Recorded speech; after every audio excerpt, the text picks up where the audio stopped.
Hello दोस्तों, क्या हाल चाल। दोस्तों मैं आपका शिव गोपाल और स्वागत करता हूं ईबीएस क्लासेस में। दोस्तों आज के इस वीडियो में आपको पवन दूतलिका के जो आपके पद्यांश दिए हैं इनकी व्याख्या करने वाले हैं और साथ में इसका संदर्भ और प्रसंग भी देखेंगे। तो दोस्तों देखो, यहाँ पे इन्होंने लिखा है पवन दूतलिका। ये किसके द्वारा रचित है? ये आपका अयोध्या सिंह उपाध्याय अरिहौद के द्वारा रचित है। और दोस्तों इसमें बताया गया है कि संस्कृत साहित्य के मेघदूत, हंसदूत आदि की प्रणाली पर अरिहौद जी ने भी अपने प्रिय प्रवास में वियोगिनी राधा से पवन को दूती बनाकर कृष्ण के पास संदेश भिजवाया है।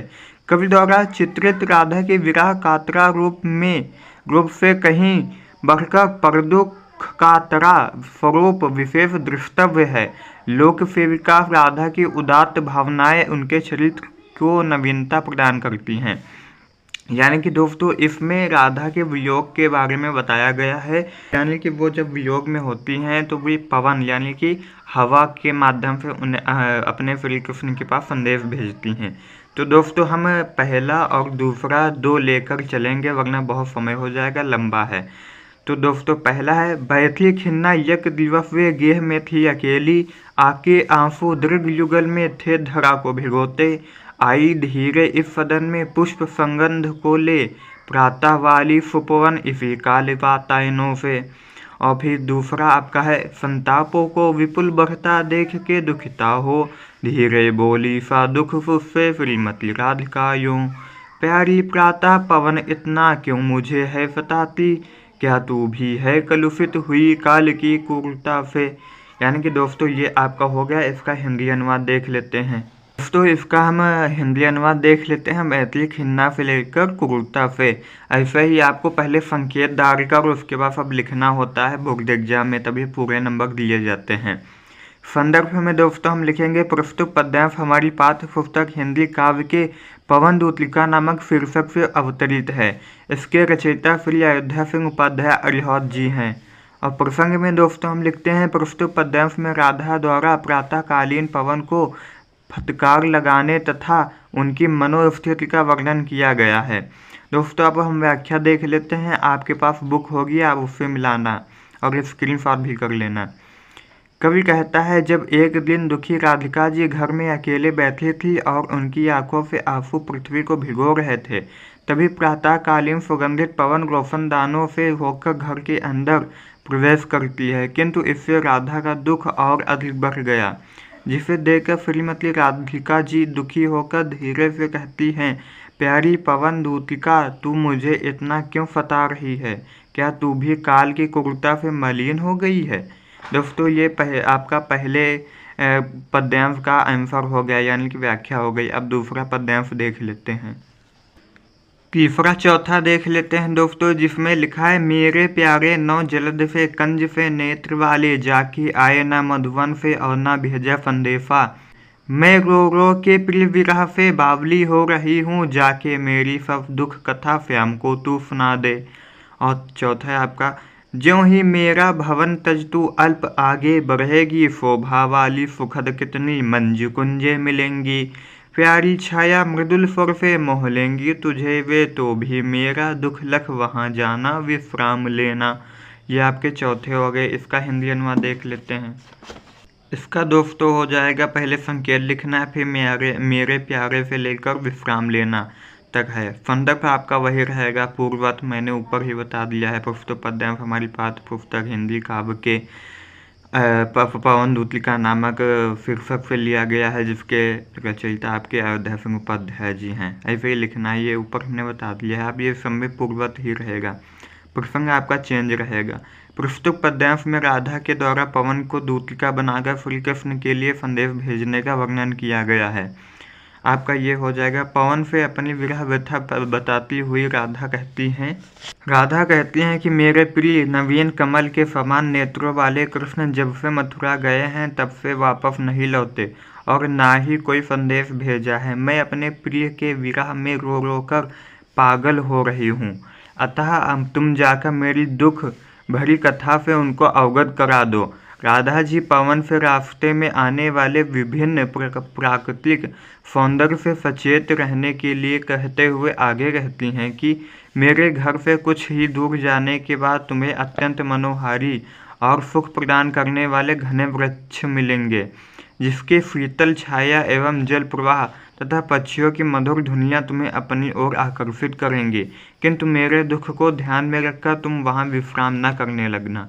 और इसका जो काव्यगत सौंदर्य भी लिखना होता है, मैंने पिछले में भूल गया था बताना। तो आपका ये जो भाफा है, खड़ी बोली, शैली, प्रबंध, छंद, मंदाक्रांता है और अलंकार, उपमा, पुनरुक्ति, प्रकाशादि है, गुरु प्रसाद है ना दोस्तों। अब पांचवा और छठा देख लेते हैं दोस्तों। पांचवा और छठा देख लेते हैं। थोड़ा आगे फरफुरव का धाम फत पुष्प वाला, अच्छे अच्छे बहुद्रुम लतावान सौंदर्य फाली, प्यारा वृंदा विपिन मन को मुग्धकारी मिलेगा, आना जाना इस विपिन से मुग्धमाना न होना। छठा देख लेते हैं दोस्तों। था दोस्तों आपका है, जाते जाते अगर पथ में क्लांत कोई दिखावे, तो जाके सन्निकट उसकी क्रांतियों को मिटाना, धीरे धीरे परस करके गात उत्ताप खोना, संगंधों से श्रमित जन को हर्षितोषा बनाना। इसका हिंदी अनुवाद देख लेते हैं दोस्तों। तो इसका संदर्भ वही रहेगा और प्रसंग आप देख लीजिए। प्रस्तुत पद्यांश में राधा मथुरा जाने वाली पवन दूतिका को मार्ग में पड़ने वाले मनोरम दृश्यों से मोहित न होने किंतु जरूरतमंद के कष्ट दूर करने का वर्णन किया गया है।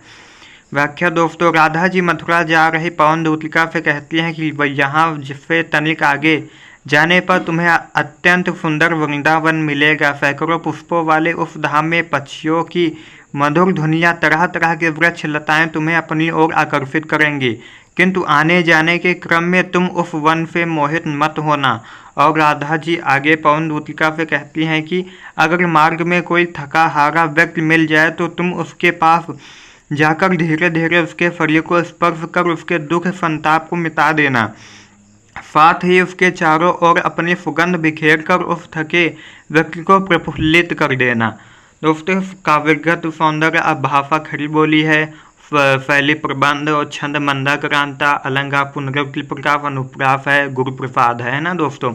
अब अगला देख लेते हैं दोस्तों। इसका हिंदी अनुवाद देखेंगे। लज्जा फिला पथिक महिला, जो कहीं दृष्टि आए, होने देना विकट वसना, तू ना तू सुंदरी को, जो थोड़ी भी श्रमित वह गोहो गोद ले फ्रांत लिखोना, होठों की और कमल मुख की मैलानताएं मिटाना, कोई क्लांता कृषक ललना खेत में जोग दिखावे, धीरे धीरे परस उसकी क्लांतियों को मिटाना, जाता कोई जलद यदि हो व्योम में तो उफेला, छाया द्वारा सुखित करना तप्त भूतंगना को। इसका हिंदी अनुवाद देखते हैं।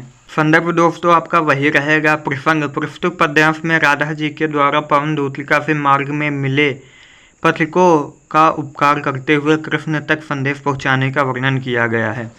व्याख्या में दोस्तों हम लिखेंगे, राधा जी पवन दूतिका से कहती हैं कि यदि रास्ते में कोई लज्जाशील पथिक महिला दिखाई पड़े तो तुम इतनी तेज ना चलना कि उस सुंदरी के वस्त्र अस्त व्यस्त हो जाएं। यदि वह थोड़ी भी थकी हुई लगे तो उसे अपनी गोद में लेकर उसकी थकान मिटा देना, साथ ही उसके ओंठों और कमल रूपी मुख की मलिनता उदासी को हर लेना। और यदि तुम्हें खेत में थका हुआ कोई किसान का बच्चा दिखाई पड़े तो तुम धीरे धीरे उसके पास पहुंचकर अपने स्पर्श से उसकी थकान मिटा देना, साथ ही आकाश में बादल के दिखाई देने पर उसे पास लाकर उसकी छाया के द्वारा उन थके हारों को शीतलता प्रदान करना।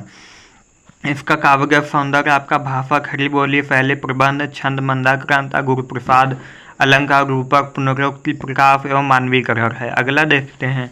अगले में दोस्तों आपका है, जाते जाते पहुँच मथुरा धाम में उसका को, न्यारी शोभा वर्ग नगर की देखना, मुग्ध होना तू होवेगी चकित लख के मेरु से मंदिरों को, आभा वाले कलश जिनके दूसरे अर्क से हैं, देखे पूजा समय मथुरा मंदिरों मध्य जाना, नाना वाद्यों मधुर स्वर की मुग्धता को बढ़ाना, किनवाले के रुचि तरु के शब्दकारी फलों को, धीरे धीरे मधुरों से मुग्ध हो बजाना। इसका अनुवाद देखते हैं। तो इसका संदर्भ आपका वही रहेगा, प्रसंग चेंज रहेगा। प्रस्तुत पद्यांश में राधा जी के द्वारा पवन दूतिका से भव्य मंदिरों की शोभा का बखान करने का मनोरम वर्णन किया गया है। दोस्तों व्याख्या आपका होगा, श्रीमती राधिका जी कहती हैं कि पवन दूती जब तुम उत्सुकता के साथ मथुरा धाम पहुंच जाओगी तो तुम स्वयं उसकी सुंदरता को देखने के लिए लालायित हो जाओगी वहाँ के ऊंचे ऊंचे मंदिरों को देखकर तू आश्चर्यचकित हो जाएगी। उनके ऊपर रखे हुए स्वर्ण कलश दूसरे सूर्य की तरह चमक रहे होंगे। फिर पूजा के समय मथुरा के मंदिरों में जाना, वहाँ पर बजने वाले वाद्य यंत्रों की आवाज़ में आवाज़ मिलाकर उनकी मधुरता को बढ़ाना। कुछ बजने वाले फलों को ले जाकर उन वाद्य यंत्रों के बीच धुन में बजाते हुए मगन हो जाना। दोस्तों इसका काव्य का सौंदर्य आपका हो जाएगा भाषा, खड़ी बोली, शैली, प्रबंध, छंद, मंदाक्रांता और अलंकार, पुनरुक्ति, प्रकाश, उपमा एवं अनुप्रास, गुरु प्रसाद। अगला देखते हैं। अगला दोस्तों आपका हो जाएगा तू देखेगी जलतन को जा वहीं तकदा होंगे लोने नयन उनके ज्योति उत्कीर्णकारी। मुद्रा होगी वरवदन की मूर्ति सी सौम्यता की, सीधे साधे वचन उनके सिक्त होंगे सुधा से, नीले फूले कमल दल्फी। गात की श्यामता है पीला प्यारा वसन कत में पहनते हैं कफवीला। छूती काली अलग मुख की कांति को है बढ़ाती, सदृष्ट में नवलतन की फुटती सी प्रभा है। इसका अनुवाद देखते हैं।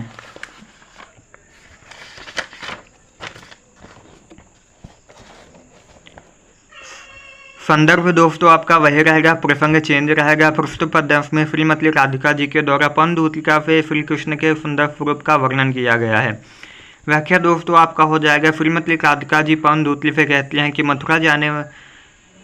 मथुरा जाने पर तुम बादलों जैसे शाम वर्ण वाले श्री कृष्ण को उन्हीं में तल्लीन होकर देखोगी। उनके सुंदर नेत्र ज्योति प्रकाश की तरह सुंदर दिखाई देंगे। उनके सुंदर सौम्य मुख को देख ऐसा प्रतीत होगा जैसे वह कोई मनोहर सौम्य मूर्ति हो। तुम्हें उनके बोले हुए शब्द अमृत से सींचे हुए से प्रतीत होंगे। वे नील कमल की तरह सांवले फरियों पर चमकीला पीला पीताम्बर धारण करते हैं। उनकी काली भौवें मुख की सुंदरता को और बढ़ा देते हैं। स्वच्छ वस्त्रों के मध्य श्री कृष्ण के शरीर की सुंदरता प्रभातकालीन सौंदर्य की तरह सुशोभित होती है। काव्य का सौंदर्य आपका हो जाएगा भाषा, खड़ी बोली, गुरु प्रसाद, शैली, प्रबंध और छंद, मंदाक्रांता, अलंकार, उपमा, अनुप्रास एवं रूपक। अगला दोस्तों देख लेते हैं। आप दोस्तों इन्हें तैयार कर लीजिए, थोड़ा हमें समय का इशू है इसलिए हम जल्दी पढ़ा रहे हैं आपको।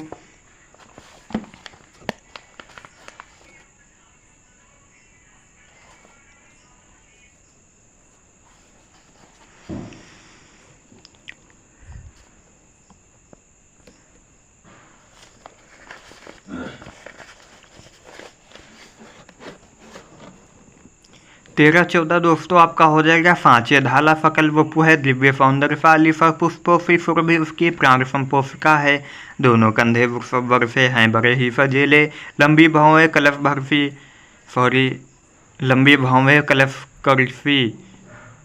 लंबी भवें कलश करफी सत्य की पेटिका हैं। राजाओं सा सिर पर लफा दिव्य अपीर होगा, शोभा होगी उभय श्रुति में स्वर्ण के कुंडलों की। नाना रत्नाकले भुज में मंजू के वूर होंगे, मोतीमाला लफित में उनका कंबुसा कंठ होगा। इसका अनुवाद देख लेते हैं।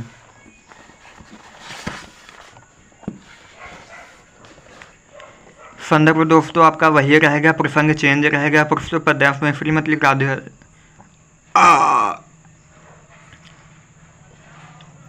संदर्भ दोस्तों आपका वही रहेगा, प्रसंग चेंज रहेगा। प्रस्तुत पद्यांश में श्रीमती राधिका जी के द्वारा पवनदूतिका से श्री कृष्ण के दिव्य सौंदर्य एवं शक्ति का वर्णन किया गया है। व्याख्या, श्रीमती राधिका जी पवनदूती से कहती हैं कि श्री कृष्ण की शोभा का गुणगान करती हुई कहती हैं कि उनका संपूर्ण शरीर सांचे में ढला हुआ अर्थात सुंदर है, जिसे देख अलौकिक सौंदर्य के दर्शन का आभास होता है। सुगंधित पुष्पों की तरह उनके शरीर में निकलने वाली सुगंध प्राणों का पोषण करने वाली अर्थात मन को आनंदित कर देने वाली है। उनके दोनों कंधे श्रेष्ठ बैलों की तरह बड़े ही सजीले हैं। श्रीमती राधिका जी आगे कहते हैं कि श्री कृष्ण की भुजाएं हाथी की सूर की भांति अति शक्तिशाली हैं। उनके मस्तक पर राजाओं के समान अपूर्व सौंदर्य से युक्त मुकुट विराजमान होगा और उनके दोनों कानों में मनोहर स्वर्ण कुंडल बहुत ही सुशोभित हो रहे होंगे। उनके रत्न मणियों से सुशोभित भुजाओं में बाजू बंधे होंगे। शंख जैसे सुंदर दिखने वाली उनकी गर्दन में मोतियों की माला सुशोभित हो रही होगी। भाषा, शैली, गुरु, छंद और अलंकार सब आपके वही रहेंगे, पूर्ववत रहेंगे। दोस्तों समय का इशू है इसलिए हम जल्दी पढ़ा रहे हैं। आप इसे देखकर लिख लेना और आपको समझ में आ जाएगा। जब आप मिला के पढ़ोगे तो आपको पूरा समझ में आ जाएगा। वीडियो भी ज़्यादा लंबा हो जाएगा, बहुत इसमें आपके पद्यांश दिए हुए हैं तो हम जल्दी जल्दी करवा रहे हैं। अगर वीडियो पसंद आया तो वीडियो को लाइक करना और हमारे चैनल को सब्सक्राइब जरूर कर लेना। और दोस्तों आगे देख लेते हैं आपका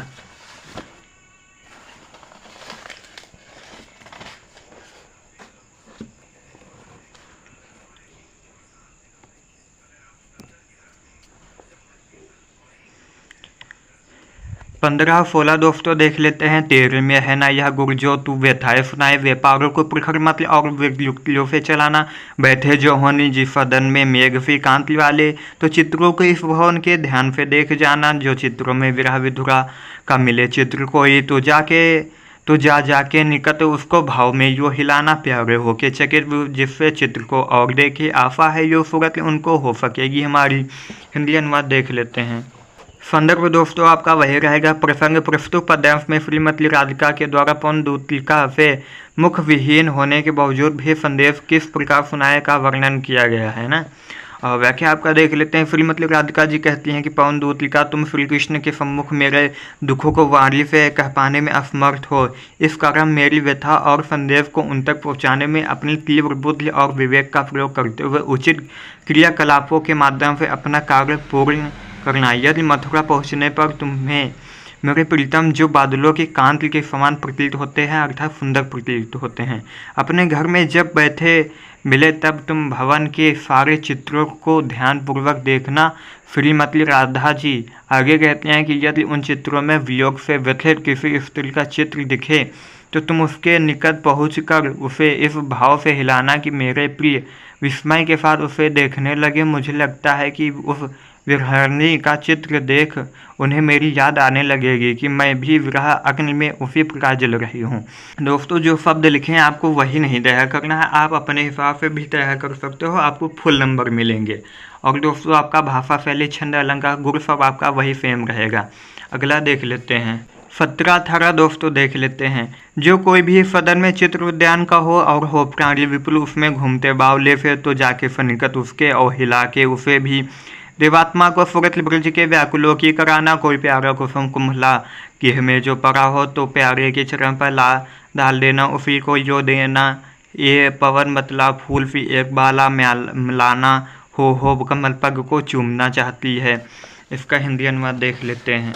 संदर्भ आपका पूर्ववत रहेगा। प्रसंग प्रस्तुत पद्यांश में राधिका के द्वारा पवनदूतिका व चित्रों के माध्यम से तथा फूलों के माध्यम से संकेत करने का वर्णन किया गया है। व्याख्या आपका होगा। श्रीमती राधिका जी पवनदूतिका से कहती हैं कि यदि तुम्हें श्री कृष्ण के घर में ऐसा कोई चित्र दिखे जिसमें अनेक जीव जंतु बगीचे में पागलों की तरह घूम रहे हों, तो उसके निकट जाकर तुम उसे भी हिला देना, ताकि श्री कृष्ण को उसे देख विरह में व्याकुल ब्रजवासियों की याद आ जाए।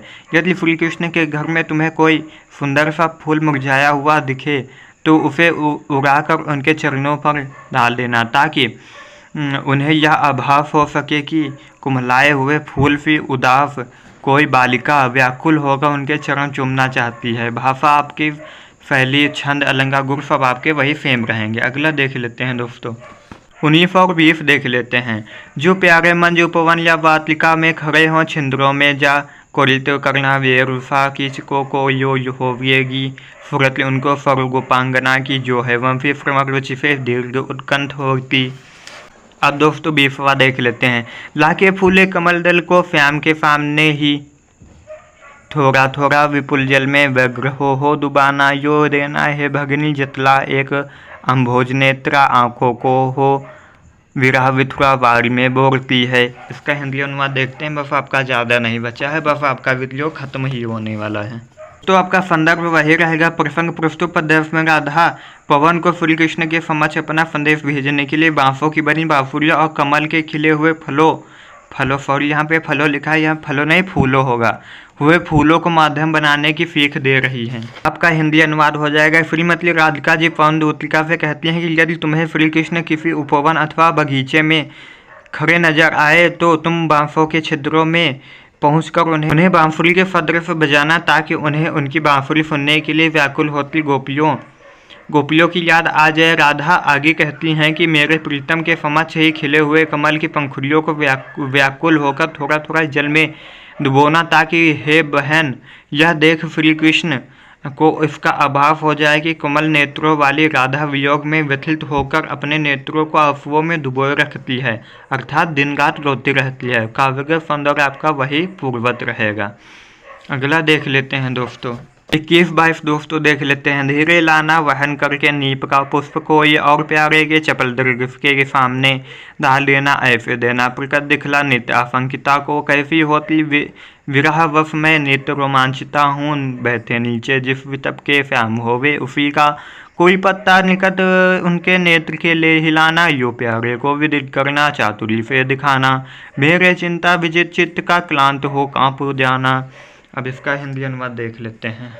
संदर्भ आपका वह रहेगा प्रसंग प्रस्तुत लिखा है, सॉरी यहाँ पे मिस्टेक है, अब लिख लेना प्रस्तुत। प्रस्तुत पद्यांश में राधा पवनदूतिका को कदम के पुष्प और वृक्ष के पत्ते के माध्यम से अपना संदेशा सुनाने की विधियाँ बता रही हैं, है ना। और व्याख्या हो जाएगा आपका। राधा पवनदूतिका से कहती हैं कि हे पवन मेरे प्रियतम कृष्ण की चंचल आंखों के आगे धीरे से कदम का फूल रख देना, जिससे यह प्रकट हो सके कि मैं उनके वियोग में प्रतिदिन किस प्रकार शंकाओं से घिरी रहती हूँ और मिलन की आस में कदम्ब के फूल जैसे पुनः पुनः रोमांचित हो उठती हूँ। हे दूतिका कृष्ण, जिस पेड़ के नीचे बैठे हो तुम उसी का पत्ता उनकी आँख के समक्ष लाकर हिलाना। पत्ते को चतुराई पूर्वक हिलाकर तुम मेरे प्रीतम को इस बात से अवगत करा देना कि चिंता ने मेरे हृदय पर विजय पाकर मुझे किस प्रकार ठगा दिया है। काव्यगत सौंदर्य आपका वही रहेगा, है ना। अगला देख लेते हैं दोस्तों। अब 23-24 देख लेंगे, उसके बाद 25-26, उसके बाद आपका पूरा समाप्त हो जाएगा। 23-24 आपका है। सूखी जाती मलिन लतिका जो धरा में पड़ी हो तो पाँवों के निकट उसको श्याम के ला गिराना। यो सीधे से प्रकट करना प्रीति से वंचिता हो, मेरा होना अति मलिन और सूखते नित्य जाना। कोई पत्ता नवल तरु का पीत जो हो रहा हो तो प्यारे के दृढ़ युगल के सामने ला उसे ही धीरे धीरे संभल रखना और उन्हें यो बताना। पीला होना प्रबल दुख से प्रोफिता सा हमारा। इसका हिंदी अनुवाद देख लेते हैं दोस्तों। आपका संदर्भ इसमें वही रहेगा। प्रसंग आपका प्रस्तुत पद्यांश में श्रीमती राधिका जी के द्वारा पवनदूतिका से पेड़ों की लता एवं पीले पत्तों के माध्यम से श्री कृष्ण को उनकी भान दिलाने का वर्णन किया गया है। व्याख्या राधा पवन से कहती हैं कि यदि मथुरा की भूमि पर तुम्हें कहीं मुरझाई हुई लता दिखाई दे तो उसे श्री कृष्ण के पैरों के पास ले जाकर गिरा देना। इस प्रकार उनके समक्ष स्पष्ट रूप से यह प्रकट कर देना कि प्रेम विहीन रहकर मैं भी उसी लता की भांति मुरझा कर सदा सूखते चली जा रही हूँ। यदि नए पेड़ के पीले पड़ गए पत्ते पर तुम्हारी दृष्टि पड़े तो तुम हमारे प्रीतम की आंखों के सामने यानी कि आंखों के आगे उसे धीरे से रख देना और उन्हें बताना कि पत्र से बिछड़ी हुई स्त्री के समान मैं भी नित्य पीली पड़ती जा रही हूँ। काव्यगत सौंदर्य आपका वही रहेगा। अगला देख लेते हैं दोस्तों। ये आपका लास्ट है। यो प्यारे को विदित करके फर मेरी व्यथाएं धीरे धीरे वहन करके पाँव के धूली लाना। थोड़ी सी भी चरण रज जो ला ना देगी हमें तू, हाँ कैसे तो व्यथित चित्त को बोध मैं दे सकूँगी पूरी होवे ना। यदि तुझसे अन्य बातें हमारी तो तू मेरी विनय इतनी मान ले और चली जा। छू के प्यारे कमल पग को प्यार के साथ आ जा, जी जाऊँगी हृदय तल में मैं तुझे को लगा के प्रिय प्रभाव से। दोस्तों ये आपका हो गया। इसका हिंदी अनुवाद देख लेते हैं, फिर वीडियो समाप्त करते हैं। वीडियो ज़्यादा लंबी हो गई है उसके लिए हमें क्षमा करना, लेकिन हमने आपके सभी जो पद्यांश हैं उनकी व्याख्या करवा दी है। तो दोस्तों आपका संदर्भ वही रहेगा। प्रसंग आपका प्रस्तुत पद्यांश में श्रीमती राधिका के द्वारा पवनदूतिका से श्री कृष्ण के चरणों की धूल लाने एवं उनके पैर छूकर आने का वर्णन किया गया है। व्याख्या दोस्तों आपका हो जाएगा। कृष्ण के वियोग में बतली राधा पवनदूतिका से कहते हैं कि मेरे प्यारे श्री कृष्ण को हमारी समस्त व्यथाएं ज्ञात करा के धीरे से उनके चरणों की धूल ले आना, क्योंकि उसके बिना मैं अपने दुखीपन को समझा नहीं सकूंगी। राधा आगे कहती हैं कि यदि तुम मेरे द्वारा समझाए गए कार्यों को पूर्ण करने में सक्षम ना हो सको तो मेरी बस एक विनती मानकर तुम उनके कमल रूपी चरणों को प्रेम पूर्वक स्पर्श करके चली आना। मैं तुम्हें ही हृदय में लगाकर स्वयं को जीवित रख सकूंगी। दोस्तों आपका ये समाप्त होता है यहीं पे और काव्यगत सौंदर्य आपका वही पूर्ववत है। आई होप दोस्तों आज का ये वीडियो आपको पसंद आया होगा। पसंद आया हो तो वीडियो को लाइक करना, मेरे चैनल को सब्सक्राइब करके बेल आइकन को ऑन पे सेलेक्ट कर देना ताकि हमारे वीडियो आपको सबसे पहले मिलते रहें। मिलते हैं एक नई वीडियो के साथ, तब तक के लिए जय हिंद, वंदे मातरम।